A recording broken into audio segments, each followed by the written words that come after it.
A nutrição tem um papel muito importante na conquista da saúde. Uma ciência que está relacionada ao consumir e escolher bem os alimentos, e respeitando a individualidade de cada pessoa. Para conversar com a gente sobre nutrição e o papel da nutrição, conversamos com uma das nossas nutricionistas, Alice Cunha.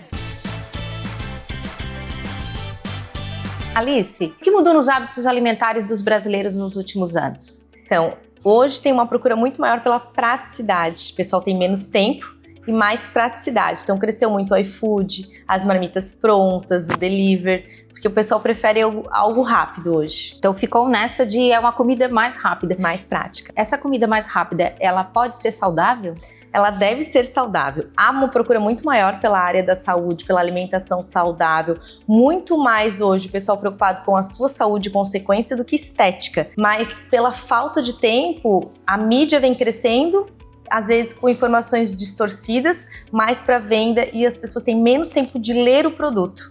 Então isso contribui para que a pessoa se alimente de forma totalmente errada, não equilibrada. Não equilibrada. Às vezes não por falta de interesse do brasileiro, nem por falta de conhecimento, mas por falta de parar para ler aquele produto. Ou eu brinco que é uma falta de presença no seu momento alimentar. E tem outra coisa, comer saudável é caro? Ou a gente pode se adaptar? Porque esse também é um mito, né? As pessoas acham que comer, eu tenho que comprar isso, comprar aquilo, comprar esse produto, deixar de comer isso. Existe isso ou não? A gente pode se alimentar bem e gastando pouco? Então, existe muito esse mito, né, que comer saudável ele é caro, e realmente isso não acontece, né? Frutas hoje não são tão caras, desde que a gente procure realmente as da estação. A parte de sentar para fazer uma refeição completa brasileira, arroz, feijão, a parte de o frango, da carne, ou até o mesmo o ovo, né? Mas o pessoal faz o quê? Vai pro iFood, o pessoal vai para as marmitas prontas. Então a venda do alimento saudável pronto que está sendo caro. Mas quando a gente para organizar a alimentação, a gente vê que sai muito mais barato do que comer na rua. E tem outro fato que atualmente é bem relevante, que é a expectativa de vida tem crescido muito. Então a gente tem o maior número de pessoas idosas. Idosos têm que comer diferente? Existe uma alimentação mais apropriada? Então, na verdade, a gente deveria ter uma adequação nutricional num todo, em todas as faixas etárias. Parar com esse mito de vou tirar esse alimento, vou restringir aquele alimento, porque a alimentação saudável ela é um equilíbrio, é de todos os grupos, né? Então, desde a parte dos leites que nos fornecem a parte também do cálcio, a vitamina D, que a gente sabe que acaba nos fornecendo, a proteína, quanto a parte do carboidrato que nos gera energia. Então, isso qualquer faixa etária, mas principalmente os idosos, até porque a gente sabe que precisam ter um maior cuidado pela longevidade e também pela questão da qualidade de vida das comorbidades associadas. A procura pela especialidade, né, de nutrição, ela tem aumentado. Vocês devem ter percebido isso, né, que é um fator muito positivo, que as pessoas querem conquistar uma saúde, querem ter mais saúde. Essa procura ainda é pelo emagrecimento, atualmente por ganhar massa magra. As pessoas procuram a especialidade de nutrição. Qual é a maior procura nesse sentido? Então, hoje eu até falo sobre muito isso, assim. A nutrição, ela mudou muito nesses 16 anos que eu trabalho. E hoje, ainda bem, eles procuram muito pela saúde, porque a nutrição é uma área da saúde. E desde que a gente se formou, né, desde que eu me formei, eu sempre falo isso, eu vendo isso, a gente vende saúde. E hoje, mesmo aquele paciente que procura uma parte para ganho de massa, ou que ele procure para perda de peso, ele tá procurando a sua saúde também. Acredito que hoje a gente tá uma média de 5 a 10% de pacientes que só vêm pela estética. Tem muito ainda a dieta da moda, ainda há as dietas da internet, mas caiu bastante a procura daquele paciente que vai no consultório já atrás de uma dieta restritiva. Hoje ele já entendeu que a alimentação precisa ter uma constância, uma rotina, para que ele possa ter uma qualidade de vida e buscar o seu resultado. Aqui no Complexo Médico, vocês fazem um trabalho muito bonito, um trabalho muito efetivo, né, o grupo todo, para os pacientes bariátricos. Qual é o papel, então? O que a nutrição faz com esses pacientes pré e pós-bariátrica? Então, a nutrição ela vem realmente na parte da cirurgia bariátrica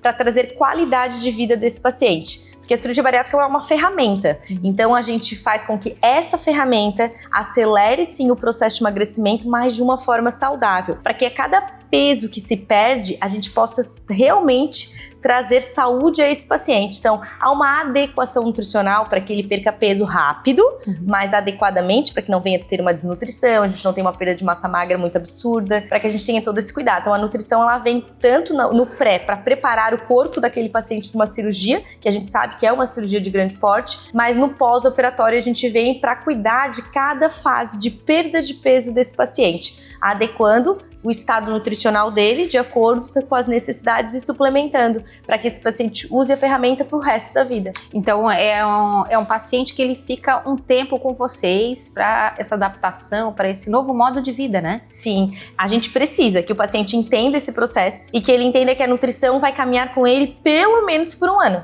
para que ele realmente entenda que cada perda de peso precisa ser transformada em saúde. E suplementação, é uma palavra que hoje a gente ouve muito falar.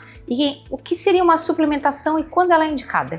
Então, a suplementação ela vem como um complemento alimentar, deveria ser encarado dessa forma. Seja para o ganho de massa, seja para perda de peso, seja por questão de saúde, seja hoje a gente consegue suplementar um paciente desde da infância até a fase adulta, né? Personalizada para cada paciente. Então, sempre vai ser para a necessidade nutricional desse paciente. Deveria ser dessa forma, personalizado. Através da falta de alguma vitamina, através da falta de algum mineral ou de algum macronutriente. Às vezes o paciente não consegue bater o nível de proteína dele, aí a gente suplementa. Então acabou ficando algo muito, por um tempo, né, que também já tá se desmistificando, mas ficou algo muito padrão. Todo mundo vai tomar isso. Não, na verdade não é desta forma. Cada paciente tem uma necessidade nutricional individualizada. Então ela serve para emagrecimento, serve para compor, né, reforçar a dieta da pessoa. Reforçar. Então ele tanto vai usar no paciente de perda de peso, no paciente de alguma patologia, principalmente, de alguma doença associada, quanto no paciente de ganho de massa. Antigamente o pessoal via a suplementação só pro pessoal da academia, né? Emagrecimento ainda é um fato muito procurado, né? Hoje a gente tem vários métodos de emagrecimento,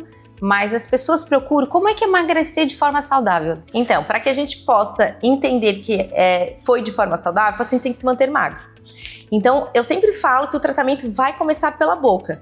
Então, não adianta ele fazer um tratamento ou uma mudança alimentar que ele vai fazer por um período. Porque ele não está fazendo aquilo ali por uma patologia ou por uma doença ou por uma cirurgia. Ele vai fazer aquilo ali para mudança de vida. Então, todos os grupos alimentares têm que estar presentes na alimentação desse paciente. Mas, ao mesmo tempo, os alimentos e a rotina desse paciente tem que estar adequada para que ele sinta aquilo ali como algo natural, né? Então a gente precisa entender que é como se a gente pudesse ter mais qualidade, não só desembalando o alimento, mas sim descascando o alimento, voltar para aquela questão de antigamente os nossos avós, o pessoal sentava para comer um arroz, um feijão, um bife, uma salada, uma fruta. Então a alimentação no emagrecimento, ou que a gente observa como ali uma restrição alimentar e não é, como ser uma reeducação alimentar, seria aquela alimentação onde o paciente perde peso saudavelmente, sem ter nenhum transtorno nutricional e se mantém magro. E ganhar massa magra, porque a preocupação é emagrecer. A gente está vendo muitas pessoas emagrecerem muito rápido, mas para manter ou para ganhar massa magra é mais difícil? O que se faz? É mais difícil. É mais difícil?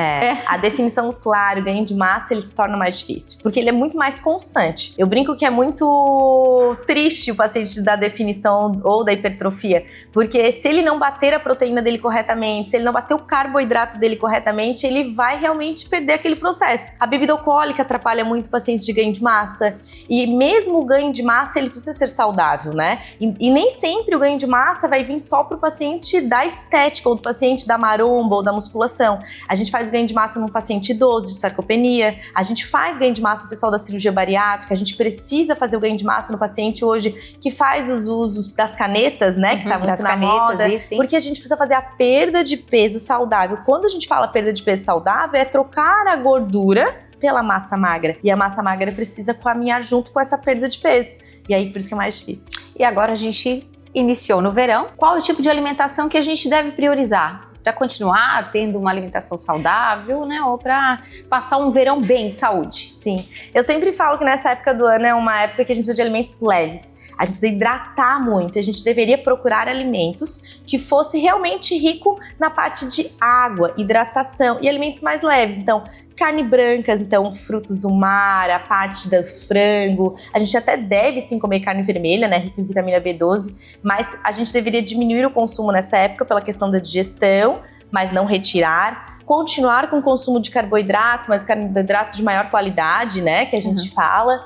Cuidar com a parte de bebida alcoólica, então sempre que o paciente optar pelas suas exceções, tomar muita água, hidratar bastante. Os nossos grandes aliados, que eu levanto muito a bandeira, não tenham medo, frutas e verduras, né, pela questão de fibras, e realmente priorizar os alimentos mais limpos, mais saudáveis. Comer várias vezes ao dia, para que a gente evite ficar beliscando os alimentos muito gordurosos e ultraprocessados, porque foi algo que cresceu muito agora com essa nova geração que procura o prático. Então, para a gente finalizar nossa conversa, que eu acho que teria muito mais assunto, era que dicas? Vamos fazer uma alimentação saudável? Por onde começar? Então, a gente deve começar pelo básico. Eu sempre levanto essa bandeira. O básico é o que dá certo, né? Então, a gente acordou de manhã, já vamos começando ali escolhendo uma proteína e uma fruta. Dá para incluir um carboidrato de boa qualidade, pode ser um pão, pode ser uma batata doce, pode ser uma tapioca.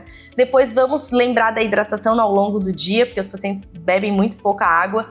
Ao meio-dia, de novo, na hora do seu prato, gente, não esqueçam que 50% dele deveria vir saladas e verduras, né? Porque a gente realmente tem um nível de fibra ali batido.